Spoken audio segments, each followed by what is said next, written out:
Hello everyone, welcome to my new video. আশা করি আপনারা সকলে খুব ভালো আছেন আর আমিও খুব ভালো আছি। আজকের বারটা হচ্ছে রবিবার আর এখন বাজে সকাল 8:30। আজকে তো আকাশের অবস্থাটা দেখলেই একদম মেঘলা আকাশ, রোদের কোনো রকম আজকে দেখা নেই। তো আজকে সকাল সকাল আমি রান্না বসিয়ে নিচ্ছি। আজকে একটু মাছের ঝোল করব। আজকে রবিবার হলেও অরিন্দমকে আজকে অফিসে যেতে হবে, কেননা আজকে বিগ বিলিয়ন সেলের লাস্ট ডে। তাই আজকে একটুখানি ওদের কাজও আছে, আবার আজকে ওদের ফ্লিপকার্ট অফিস থেকে সমস্ত এমপ্লয়ীদেরকে রাতের দিকে একটা পার্টি দেবে।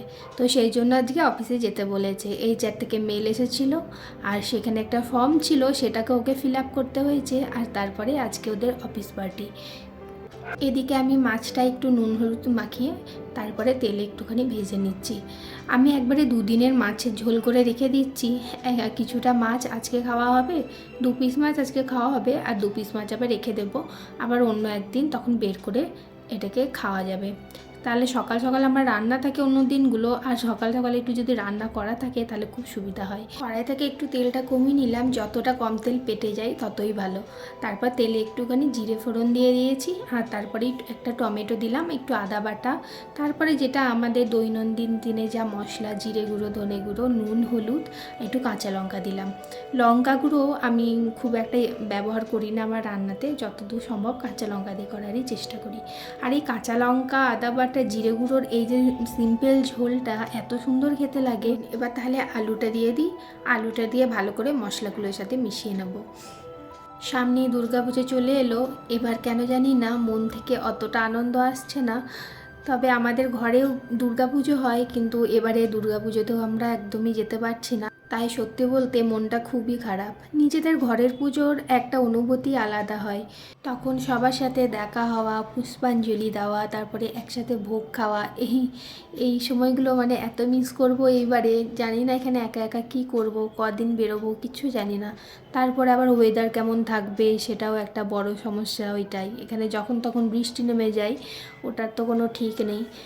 কিন্তু তার মধ্যেও একটা ভালো খবর যে আমাদের ফাইনালি যাওয়ার টিকিটটা কনফার্ম হয়ে গেছে। মানে কালকে আমাদের যাওয়ার টিকিটটা কাটা হয়ে গেছে। নভেম্বর করে আমরা যাচ্ছি, নভেম্বরের মাঝামাঝি করে। পুরো একটা বছর দেখতে দেখতে কেটে গেল। এই একটা বছর পর আবার সবার সাথে দেখা হবে।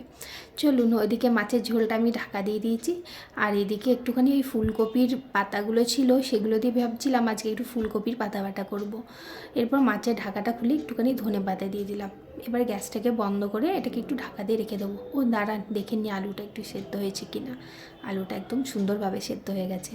ব্যাস, সিম্পল মাছের ঝোলটা একদম রেডি হয়ে গেছে। এবার এটাকে ঢাকা দিয়ে রেখে দিই সাইডে, আর আমি ততক্ষণে ওই পাতা বাটাটা করে নিই। ফুলকপির পাতাটাকে আগে একটু গরম জলে একটুখানি ভাপিয়ে নিয়েছি। যতই হোক বাইরে মানে ফুলকপিটা আর কি জমি টমিতে থাকে, আর এখনকার সবজি মানেই তো জানেন সার, তেল এসব তো ব্যবহার করাই হয়। তো ওটাকে একটু হালকা গরম জলে ভাপিয়ে নিয়েছি। তারপরে জলটা ঝরিয়ে ফুলকপির পাতা আর কিছুটা বাঁধাকপি আমার ফ্রিজে শুকোচ্ছিল, তো সেইগুলোও দিয়ে দিলাম। আর একটু কাঁচা লঙ্কা দিয়ে ভালো করে একটা পেস্ট করে নিলাম। আর তারপরে কড়াই একটু কালো জিরে, একটুখানি রসুন বাটা দিয়ে দিলাম। বাটিনি, একটুখানি ওই হামাল দিস্তায় একটুখানি থেতো করে নিয়েছিলাম। তারপর ওটাকে হালকা নেড়ে চেড়ে ওই পাতা বাটাটাকে এখানে এবার দিয়ে দিচ্ছি। এবার একটুখানি নুন, একটুখানি হলুদ দিয়ে দেবো, আর তারপরে এটাকে এবার ভালো করে মানে মিশিয়ে নেবো। আর ততক্ষণ পর্যন্ত এটা নেড়ে যাব যতক্ষণ না একদম এটা শুকিয়ে আসছে। নুনটা একটু কমই দিলাম, কেননা এটা কিছুক্ষণ পর একদমই কমে যাবে, অর্ধেকটা হয়ে যাবে জলটা পুরোপুরি শুকিয়ে গেলে। পাতা বাটাটা এখানে হয়ে গেল। আমার আজকে দুপুরের লাঞ্চটাও এখানে তৈরি হয়ে গেল। চলুন তাহলে ভিডিওটা আজকে এখানেই শেষ করছি।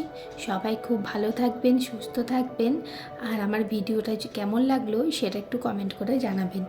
যদি ভিডিওটা ফেসবুক পেজ থেকে দেখে থাকেন তাহলে পেজটাকে ফলো করে পাশে থাকার অনুরোধ রইল, আর যদি ইউটিউব থেকে দেখে থাকেন তাহলে চ্যানেলটাকে সাবস্ক্রাইব করে পাশে থাকার অনুরোধ রইল।